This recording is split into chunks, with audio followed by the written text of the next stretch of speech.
Hello दोस्तों, नमस्कार। आपका स्वागत है आपके अपने चैनल हिंदी हब ऑफिशियल में। तो आज हम दोस्तों पढ़ रहे हैं राम की शक्ति पूजा की प्रश्नोत्तरी करने वाले हैं।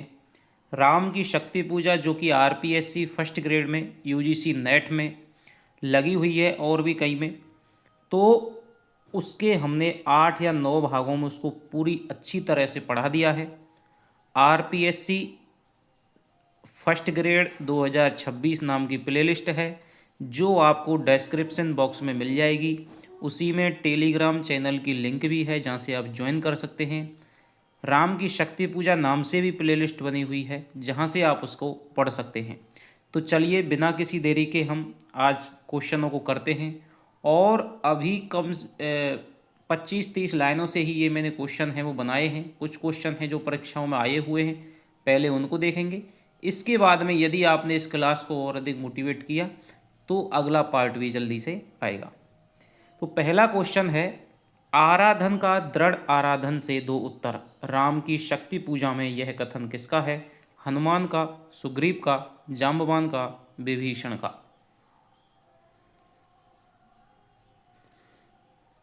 तो जैसा कि आप जानते हैं कि आराधन का दृढ़ आराधन से दो उत्तर, ये जो कथन है वो किसका है दोस्तों? जाम्बवंत का है। ये क्वेश्चन है वो आया हुआ है। जाम्बवंत के जो जितने क्वेश्चन हैं वो आपको इस प्रश्नोत्तरी में मैंने ले लिए हैं। तो चलिए अगला क्वेश्चन है, अयुत लक्ष्य में रहा जो दुराक्रांत, निराला द्वारा रचित इस पंक्ति में अयुत शब्द का अर्थ क्या है? निश्चल, अयुक्त, 10,000, 10 लाख।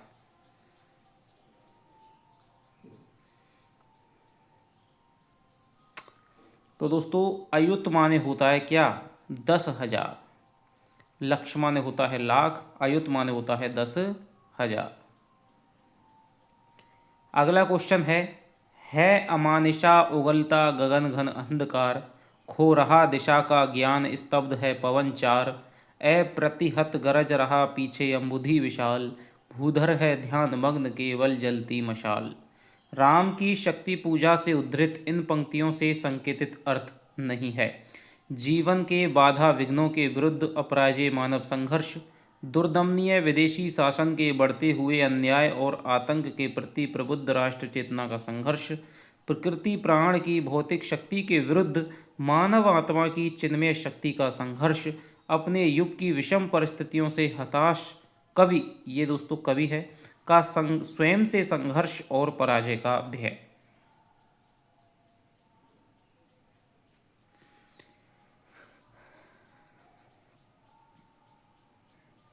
तो यहाँ पर हम देखते हैं, देखिए, जीवन के बाधा विघ्नों के विरुद्ध अपराजय मानव संघर्ष सही है।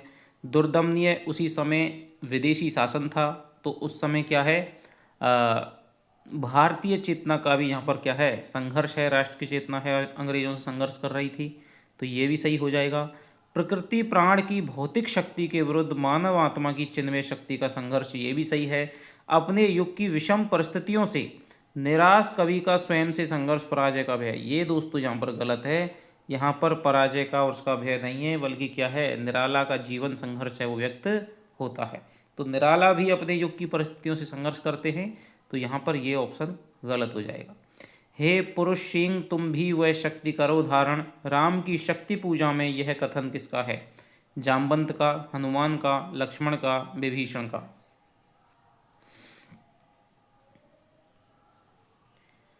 हे पुरुष सिंह तुम भी वह शक्ति करो धारण, तो हम जानते हैं कि ये कथन किसका है दोस्तों? जाम्बवंत का है। यह नहीं रहा नर बानर का राक्षस से रण, निराला कृत राम की शक्ति पूजा में यह कथन किसका है? राम का, लक्ष्मण का, सुग्रीव का, विभीषण का। तो ये जो कथन है दोस्तों वो किसका हो जाएगा? ये हो जाएगा आपके राम का हो जाएगा। यह नहीं रहा नर वानर का राक्षस से रण, उतरी महाशक्ति रावण से पा आमंत्रण। कि राम जी कहते हैं कि भाई रावण तो अधर्मरत है और तब भी शक्ति उसके पक्ष में युद्ध कर रही हैं। मैं धर्मरत हूँ, धर्म से युक्त हूँ, धर्म का शासन करता हूँ, लेकिन फिर भी मेरे विरुद्ध जो शक्ति है वो युद्ध लड़ रही है, रावण की सहायता कर रही है। तो ये नर और वानर का युद्ध नहीं रहा है, ये तो क्या है, दो शक्तियों का युद्ध चल रहा है, धर्म और अधर्म का। तो यहाँ पर राम का ये कथन है, रवि हुआ अस्त ज्योति के पत्र पर लिखा अमर, रह गया राम रावण का अपराजय समर। उक्त पंक्तियों की दोषपूर्ण व्याख्या है। युद्ध में किसी की जय पराजय नहीं हुई, युद्ध के अल्पकालिक प्रभाव का वर्णन है।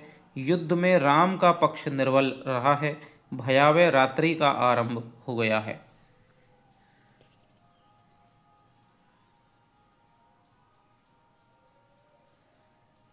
तो यहाँ का उत्तर हो जाएगा दोस्तों, युद्ध में किसी की जय पराजय नहीं हुई, बिल्कुल सही बात है, अपराजय समर रह गया है।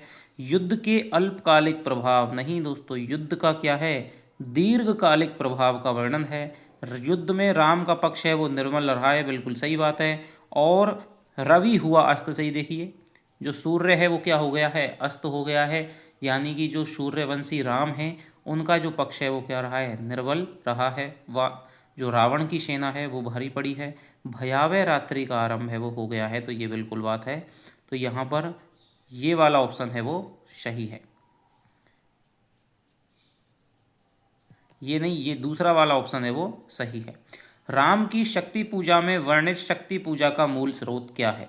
तुलसी कृत रामचरितमानस, वाल्मीकि रामायण, भवभूति उत्तर रामचरित, कृतिवास रामायण।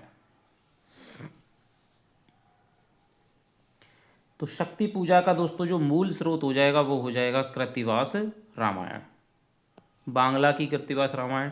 शक्ति की करो मौलिक कल्पना करो पूजन, जब छोड़ दो समर जब तक सिद्धि न हो रघुनंदन। प्रस्तुत पंक्तियों में श्री राम को शक्ति की साधना हेतु कौन प्रेरित कर रहा है? विभीषण, सुग्रीव, हनुमान, जामवान। तो कौन करता है दोस्तों राम जी को प्रेरित? विभीषण नहीं, सुग्रीव भी नहीं, हनुमान नहीं, जामवंत जी हैं वो प्रेरित करते हैं। तो जामवंत का एक एक कथन, एक एक पंक्ति, एक एक शब्दांश आपको याद होना चाहिए कि वो क्या कह रहे हैं।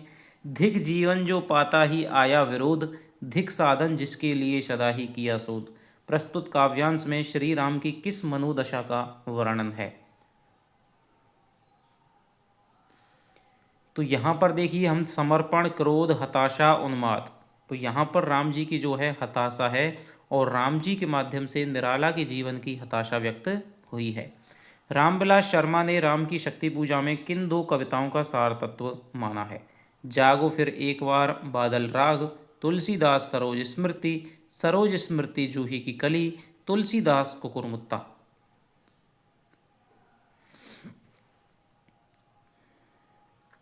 तो रामविलास शर्मा जी ने राग विराग का संपादन है वो किया था, और राग विराग के संपादन में इन्होंने दोस्तों तुलसीदास और सरोज स्मृति दो कविताओं के योग से राम की शक्ति पूजा की इन्होंने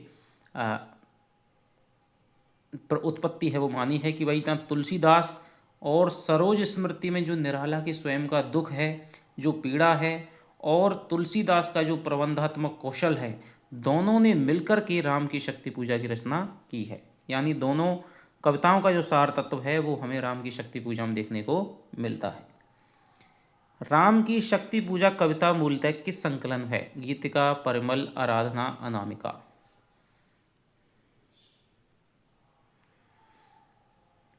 तो आप जानते हैं बहुत बार एक क्वेश्चन पूछा जाता है कि अनामिका नाम के संकलन में, जो कि अनामिका का दूसरा भाग प्रकाशित हुआ था, तो उसमें ये संकलन में है, संकलित है। राम की शक्ति पूजा में प्रयुक्त रवि हुआ अस्त पंक्ति की असंगत व्याख्या है। सूर्य के अस्त होने का वर्णन, राम के निर्बल होने का संकेत, दग्धाक्षर रे का प्रयोग, लक्ष्मण के मूर्छित होने का संकेत। तो देखिए शुरुआत हमारी कहाँ से होती है? रवि हुआ अस्त।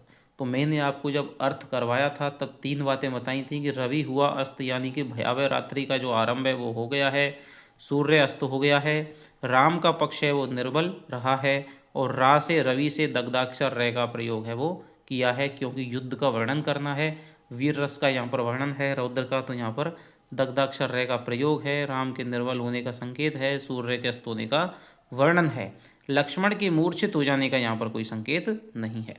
वह एक और मन रहा राम का, जो न थका जो नहीं जानता दैन्य नहीं जानता विनय। काव्यांश में राम की किस विशेषता की ओर संकेत किया गया है? दृढ़ निश्चय, समर्पण, राम की कर्मशीलता, निरंतरता। बताइए। तो यहाँ पर जो राम जी का ऊपरी मन है, चेतन मन है, वो तो हताश और निराश है, लेकिन राम जी का एक अवचेतन मन भी है जो कभी भी क्या है, निराश नहीं होता। तो यहाँ पर दोस्तों क्या है, उनकी दृढ़ निश्चय की शक्ति का प्रयोग किया गया है।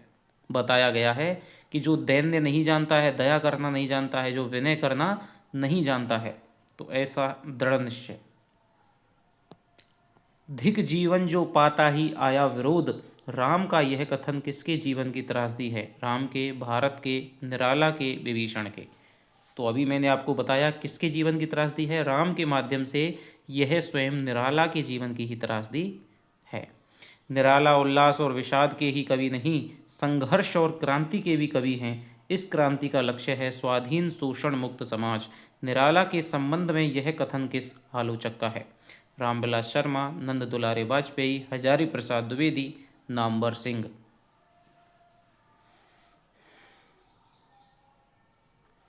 तो ये जो कथन है दोस्तों आया हुआ है असिस्टेंट प्रोफेसर 2024 में संस्कृत डिपार्टमेंट में, तो ये जो कथन हो जाएगा वो हो जाएगा रामविलास शर्मा का। राग विराग पुस्तक में रामविलास शर्मा ने निराला की कविताओं पे विचार किया है। तो उसमें से जो मुख्य महत्वपूर्ण कथन हैं पूछे जा सकने वाले, उनकी भी मैं एक अलग से वीडियो है 25-30 मिनट की, वो डाल दूंगा। तो रामविलास शर्मा की ये बहुत शानदार पंक्ति है। राम की शक्ति पूजा की प्रारंभिक पंक्ति है, प्रशमित है वातावरण, नमित मुख सांदे कमल, रघुनायक आगे अवनी पर नवनीत चरण, उतरा ज्यों दुर्गम पर्वत पर नैशांधकार, रवि हुआ अस्त ज्योति के पत्र पर लिखा अमर। तो आप सब जानते हैं पहली पंक्ति कौन सी हो जाएगी, ये हो जाएगी। राम की शक्ति पूजा के विषय में कौन सा कथन असत्य है? राम को शक्ति पूजा का सुझाव जामवंत ने दिया, राम को रावण पर विजय का वरदान देवी से प्राप्त हुआ, राम की शक्ति पूजा का कथानक रामचरितमानस पर आधारित है, राम की शक्ति पूजा के राम मानव अधिक हैं और ईश्वर कम।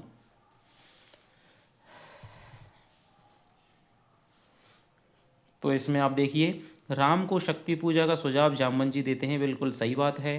राम को रावण पर विजय का वरदान है वो देवी जी से प्राप्त होता है, बिल्कुल सही बात है। अंत में राम की शक्ति पूजा का कथानक रामचरितमानस पर नहीं है बल्कि बंगला की कृतिवास रामायण पर आधारित है, और राम की शक्ति पूजा के राम अधिक हैं और ईश्वर कथा कम। जो रामविलास शर्मा जी हैं वो ये कहते हैं कि जो निराला के राम हैं वो तुलसी के राम से एकदम भिन्न है, मतलब भिन्न हैं और दूर हैं, और जो भभूति के राम हैं उनके अधिक निकट हैं। तो यहाँ पर मानवीय रूप है वो राम का दिखाया गया है, क्योंकि निराश हताश हैं, रो रहे हैं, बिल्कुल इस तरह की पूजा भी करते हैं, ईश्वर कम है। तो यहाँ पर क्या है, ये बात भी सही है। तो ये तीसरा ऑप्शन है वो इसके बारे में गलत है। निराला की ये पंक्तियाँ किस कविता से ली गई हैं? यह है उपाय कह उठे राम जो मंद्रित घन, कहती थी माता मुझको सदा राजीव नयन। तुलसीदास, पंचवटी प्रसंग, अधिवास, राम की शक्ति पूजा। तो यह एक उपाय है। इस प्रकार गंभीर वाणी में, बादल के समान गंभीर वाणी में बोले कि माताजी मुझको सदा क्या है, कमल के समान नेत्रों वाली कहती थी। तो ये राम की शक्ति पूजा की पंक्ति है। राम की शक्ति पूजा का प्रकाशन वर्ष है 1934, 1936, 1940, 1930। तो ये हो जाएगा दोस्तों क्या, 1936। राम की शक्ति पूजा में मुख्यतः कौन सी शैली प्रयुक्त हुई है? भावावेश शैली, अन्योक्ति शैली, समासोक्ति शैली, व्यंग्य प्रधान शैली।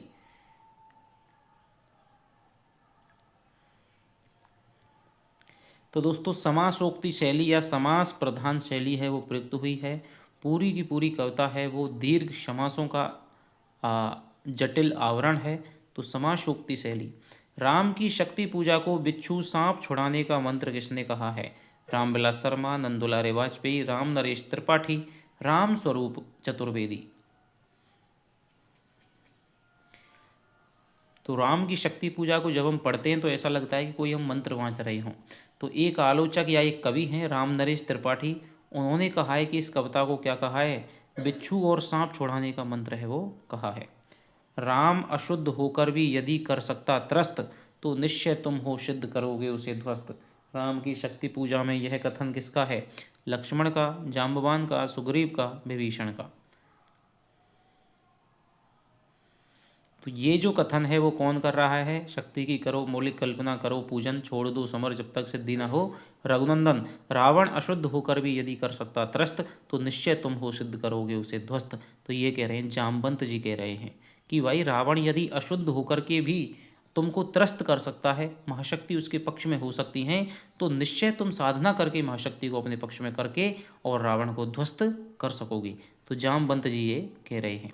निराला दार्शनिक कवि हैं, यह कथन किसका है? नंदुलारे वाजपेयी, रामविलास शर्मा, डॉक्टर नगेंद्र, राम नरेश त्रिपाठी। तो कुछ क्वेश्चन मैंने क्या है निराला के आलोचकों से भी उठाए हैं, और सबसे बड़ा निराला का जो आलोचक है वो है कौन? रामविलास शर्मा। तो निराला दार्शनिक कवि हैं, तो ये जो कथन है वो भी रामविलास शर्मा का है। बहु वस्तु स्पर्शनी प्रतिभा निराला जी में है, कथन किस आलोचक से संबंधित है?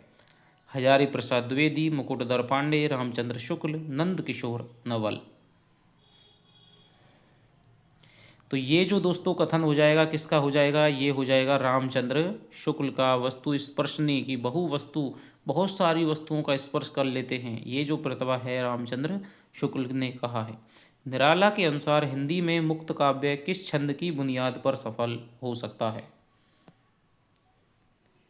तो निराला मुक्त छंद के प्रवर्तक माने जाते हैं, तो किस छंद की बुनियाद पर सफल हो सकता है? रोला, दोहा, चौपाई, कवित्त। तो निराला जी ने कहा है कि भाई हिंदी में जो मुक्तक काव्य है या मुक्त काव्य है, मुक्त छंद है, वो केवल कवित्त छंद की बुनियाद पर सफल हो सकता है। और आज भी हम देखते हैं कि कवि सम्मेलनों के सबसे ज़्यादा जो छंद चलता है वो कवित्त ही चलता है। निराला की कविताओं में कौन सी लंबी कविता नहीं है? भिक्षुक, कुकुरमुत्ता, सरोज स्मृति, राम की शक्ति पूजा।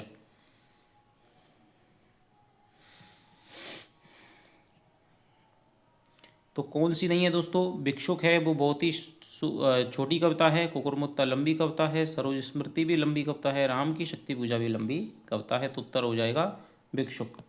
राम की शक्ति पूजा में कविता का प्रारंभ किससे होता है? राम रावण के प्रखर युद्ध के वर्णन से, राम के पूजा में बैठने से, राम सीता के उदात्त प्रेम से, दुर्गा की उपासना से। तो इस कविता का जो प्रारंभ होता है वो राम और रावण के युद्ध के वर्णन से होता है। राम की शक्ति पूजा की अंतिम पंक्ति कौन सी है? क्रम क्रम से पार हुए राघव के पंचदिवस, पूरा करता हूँ देकर माता एक नयन, कहे महाशक्ति राम के वदन में हुई लीन, सब चले सदै राम की सोचते हुए विजय।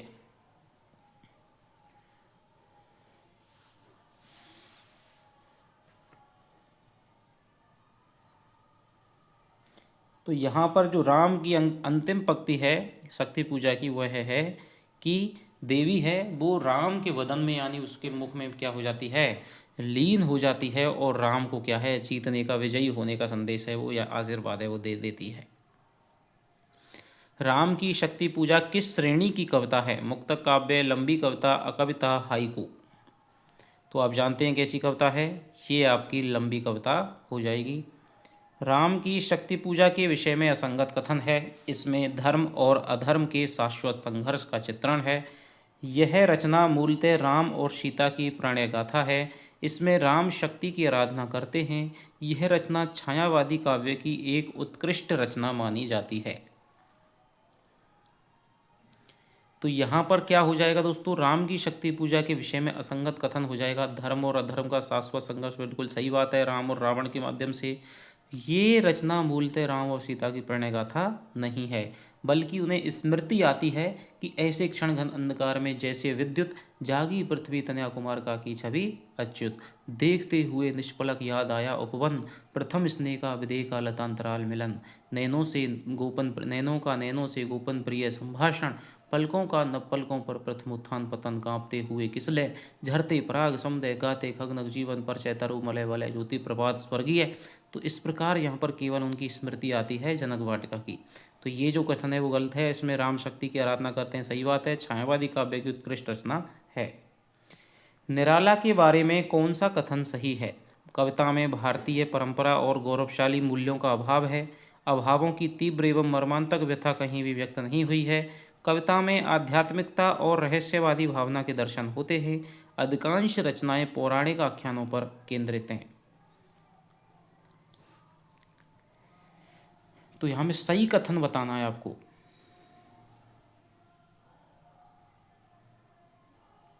तो देखिए, कविता में भारतीय परंपरा और गौरवशाली मूल्यों का अभाव है, बिल्कुल गलत है। अभावों की तीव्र और मर्मांतक व्यथा कहीं भी व्यक्त नहीं हुई है, वो भी गलत है। ये तो निराला के जीवन की स्वयं ही त्रासदी रही है, हर जगह उनकी होती है। कविता में आध्यात्मिक और रहस्यवादी भावना के दर्शन होते हैं, बिल्कुल सही बात है। अधिकांश रचनाएं पौराणिक आख्यानों पर केंद्रित हैं, ये गलत भी बात है। तो इसका ऑप्शन हो जाएगा 3 नंबर। अधिकांश प्रकाश प्रेमी छायावादी कवियों की तुलना में निराला की रचनाओं में प्रकाश से अंधकार अधिक है। राम की शक्ति पूजा उनकी सबसे ओजपूर्ण रचना है और उसमें अंधकार भी अन्य कविताओं की अपेक्षा अधिक है। कथन के आलोचक का है नामवर सिंह, नंदकिशोर नवल, राम स्वरूप चतुर्वेदी, रामविलास शर्मा।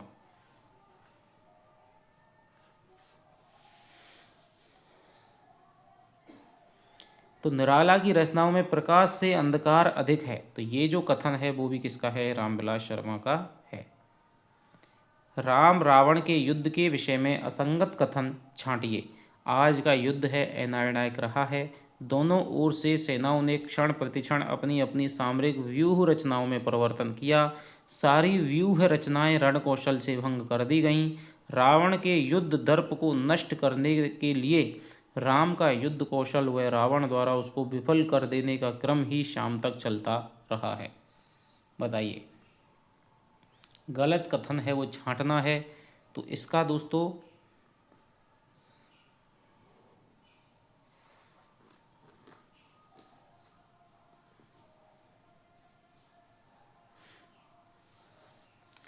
देखिए, आज का युद्ध है अनिर्णायक रहा है।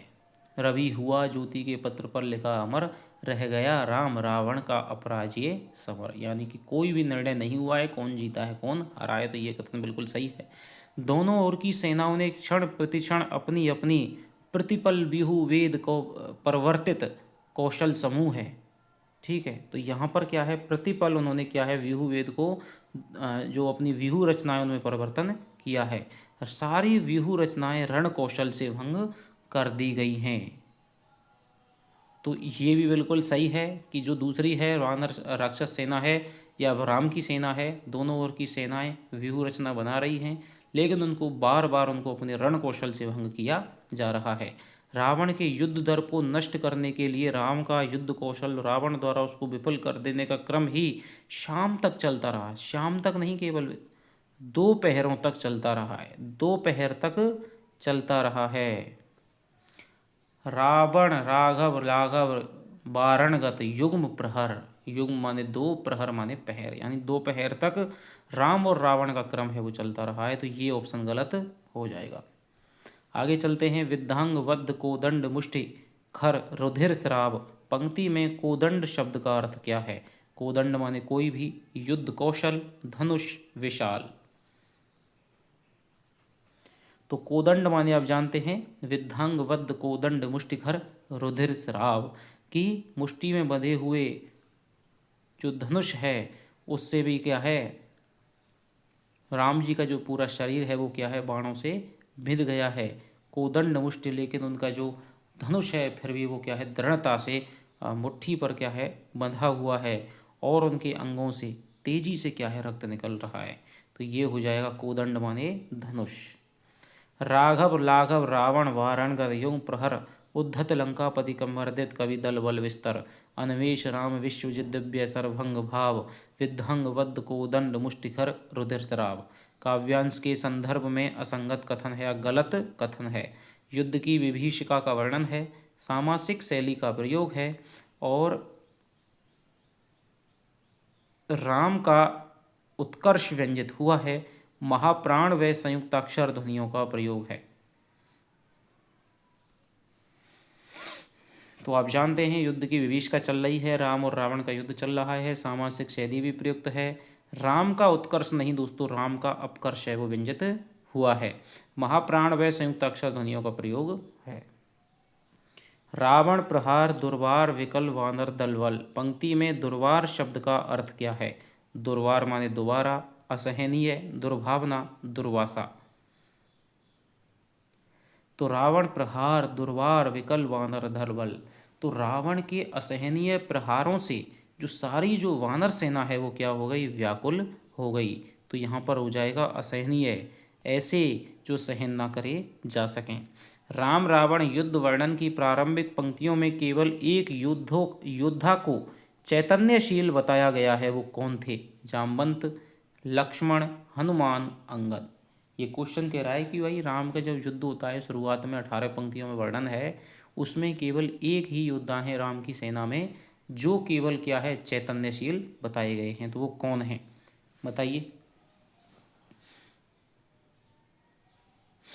तो एक योद्धा कौन है दोस्तों? हनुमान है, ठीक है, जो क्या है, केवल प्रबोध, उदगीरित भैनी भीम पर्वत कवि चतुर्प्रहर जानकी भीरु और आशावर रावण संबर। तो यहाँ पर हनुमान जी हैं, वो केवल क्या है, केवल प्रबोध। तो यहाँ पर हनुमान जी को केवल चैतन्यशील बताया गया है। जानकी भीरु और आशावर रावण संबर पंक्ति किस योद्धा की तरफ संकेत करती है? सुग्रीव, राम, रावण, हनुमान। तो ये जो पंक्ति है वो किसकी तरफ संकेत कर रही है? हनुमान जी की तरफ संकेत कर रही है कि जो हनुमान जी हैं वो ही राम की सेना में केवल चैतन्यशील थे और जानकी के और भीरु डरे हुए हृदय में आशा का संचार करते रहे। उदगीरित वहनी भीम पर्वत नामक वाक्यांश किस व्यक्ति के लिए प्रयुक्त किया गया है? रावण, राम, महाशक्ति, हनुमान। तो उदगीरित वहिनी भीम पर्वत कपि चतु प्रहर, तो कपि यानी कि हनुमान जी के लिए प्रयुक्त किया गया है कि ऐसा लग रहा है कि बड़े पर्वत से अग्नि की लपटें हैं वो निकल रही हों। तो हनुमान जी इस तरह से युद्ध कर रहे थे। राम रावण युद्ध में हू हू की ध्वनि कौन निकाल रहा था? रावण सेना, सुग्रीव, जामवंत, वानर सेना। तो जो वानरों की सेना है दोस्तों वो हू हू की ध्वनि है वो निकाल रही थी। युद्ध के पश्चात रावण की सेना के लौटने से संबंधित असंगत शाब्दिक विकल्प का चयन कीजिए। पृथ्वी टलमल। देखिए क्या कह रहे हैं कि युद्ध के पश्चात रावण की सेना है वो लौट रही है और उनके संबंध में निराला जी ने जो पंक्तियां कही हैं उनमें कौन सा शब्द है और कौन सा नहीं है उसका आपको चयन करना है। असंगत, गलत कथन कि जो रावण की सेना से मेल नहीं खाता है। पृथ्वी टलमल, महोल्लास, स्थविर दल, आकाश विकल।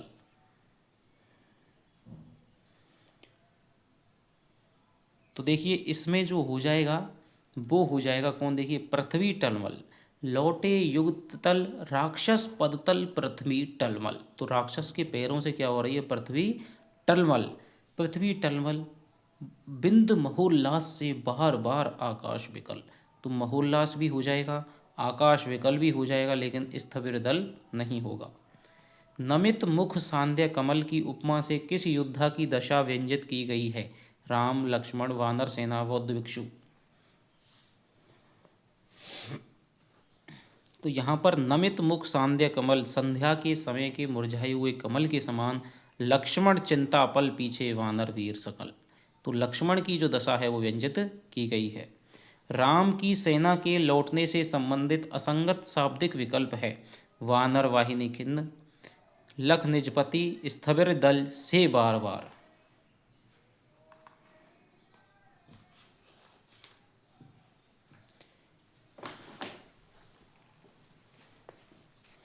तो राम की सेना के लौटने से संबंधित जो असंगत विकल्प हो जाएगा वो हो जाएगा दोस्तों आपका, देखिए वानर वाहिनी खिन्न, सही बात है। लख निज पति चरण चिन्ह, ये भी सही बात है। स्थविर स्थविर दल ज्यों विभिन्न, यानी कि राम की जो सेना है वो ऐसे लौट रही है जैसे बौद्ध भिक्षु हैं वो अपने गंतव्य स्थान की तरफ जा रहे हों। लेकिन ये जो है वो तो किसकी तरफ आता है? रावण की सेना के संबंध में आता है कि बिंद महोल्लास से बार बार आकाश विकल। तो ये नहीं है। युद्ध समाप्ति पर संध्या वंदन करने के पश्चात सभी योद्धाओं के बैठने संबंधी गलत कथन की पहचान कीजिए। कि युद्ध आ जाता है, राम की सेना है वो सारे योद्धा बैठ जाते हैं, तो कौन किस स्थान पर बैठा हुआ है इससे संबंधित आपको कथन है वो सही चूज करना है। कि लक्ष्मण जी राम के बगल में खड़े हुए हैं, राम जी श्वेत शिला पर बैठे हुए हैं, विभीषण, सुग्रीव व जामवंत सभी राम के सामने बैठे हुए हैं, हनुमान जी राम के चरणों में बैठे हुए हैं।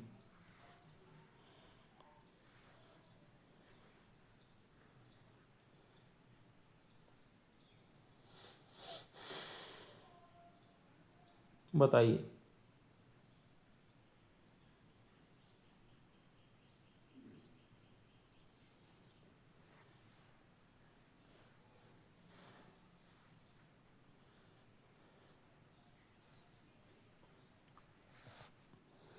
तो ये जो हो जाएगी, देखिए लक्ष्मण जी राम के बगल में बैठे हुए हैं, नहीं दोस्तों ये गलत है। लक्ष्मण पीछे, लक्ष्मण चिंतापल, लक्ष्मण चिंतापल पीछे वानर वीर सकल। तो लक्ष्मण जी तो कहाँ हैं, पीछे बैठे हुए हैं राम जी के, कि कहीं कोई आ नहीं जाए तो पीछे। राम जी श्वेत से बैठे रकुल मणि श्वेत शिला पर निर्मल जल। तो यहाँ पर भी क्या है, श्वेत शिला पर राम जी बैठे हुए हैं। विभीषण सुग्रीव व जामवंत सभी राम के सामने बैठे हुए हैं। सामने विभीषण सुग्रीव जामवंत, तो यहाँ पर क्या है, ये आगे बैठे हुए हैं।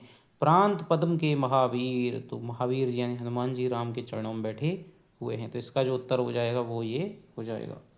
जित सरोज मुख श्याम देश वाक्यांश किसके लिए प्रयुक्त हुआ है? राम, हनुमान, लक्ष्मण, रावण। तो जित सरोज मुख श्याम देश, यानी कि सरोज को भी जीतने वाले, कमल के सौंदर्य को भी जीतने वाले श्याम वर्ण के जो कौन हैं, राम जी हैं। ध्यान मग्न शब्दांश किसके लिए प्रयुक्त हुआ है? राम के लिए, हनुमान के लिए, वातावरण के लिए, पर्वत के लिए।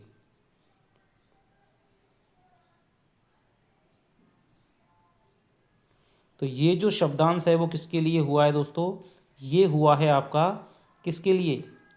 भूधर जो ध्यान मग्न केवल जलती मशाल, केवल जलती मशाल पर्वत के लिए, भूधर के लिए प्रयुक्त हुआ है। ऐसे क्षण घन अंधकार में जैसे विद्युत के अनुसार राम को किसकी याद आती है? सीता की, शक्ति की, कौशल्या की, अंजना की। किसकी याद आती है बताइए? ऐसे क्षण अंधकार घन में के अनुसार राम को किसकी याद आती है? सीता की, शक्ति की, कौशल्या की, अंजना की। तो ऐसे क्षण में किसकी याद आती है? सीता जी की स्मृति आती है। युद्ध पश्चात श्री राम के चरणों को धोने के लिए जल कौन लेकर आता है? अंगद, हनुमान, लक्ष्मण, यूथपति।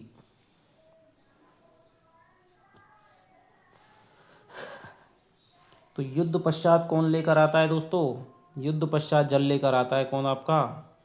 हनुमान जी लेकर आते हैं।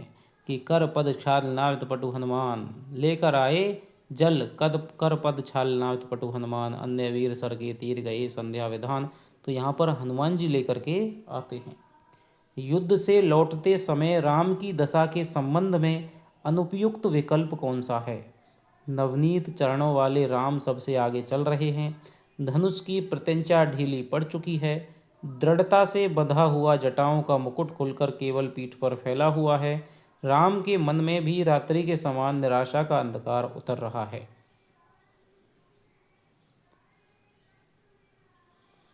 तो राम की दशा से संबंधित देखिए क्या कह रहे हैं, कि आगे अवनी पर रघुनायक नवनीत चरण।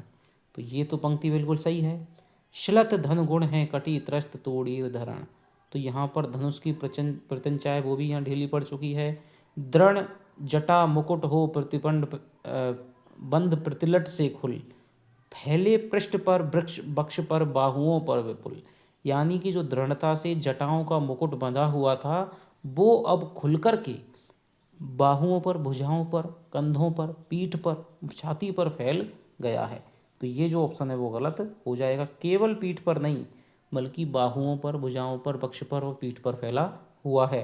राम के मन में भी रात्रि के समान निराशा का अंधकार उतर रहा है, ये भी सही है।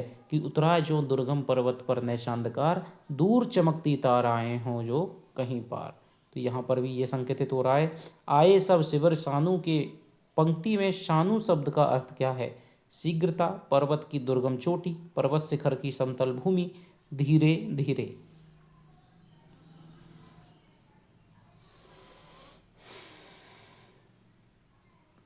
तो शानु शब्द का जो अर्थ हो जाएगा वो हो जाएगा दोस्तों पर्वत की ऐसी चोटी जो क्या है, ऊपर से थोड़ी सी समतल हो, जहाँ पर कुछ खेती वेती की जाती हो या बैठने के लिए स्थान हो जाए।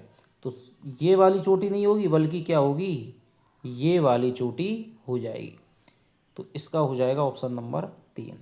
तो ये आपके दोस्तों राम की शक्ति पूजा की प्रश्नोत्तरी की केवल 50 प्रश्नों की पहली क्लास है। यदि आपका इसको और मिलेगा, आपको उत्साह आपको मिलेगा, तो मैं आपको 3-4 क्लास इसकी एक एक पंक्ति को आपको इस तरह से रटा दूंगा कि कोई भी क्वेश्चन बनने का चांस नहीं है फिर। तो चलिए आपसे मिलता हूँ अगली वीडियो में, तब तक के लिए दोस्तों बाय बाय, जय हिंद जय भारत।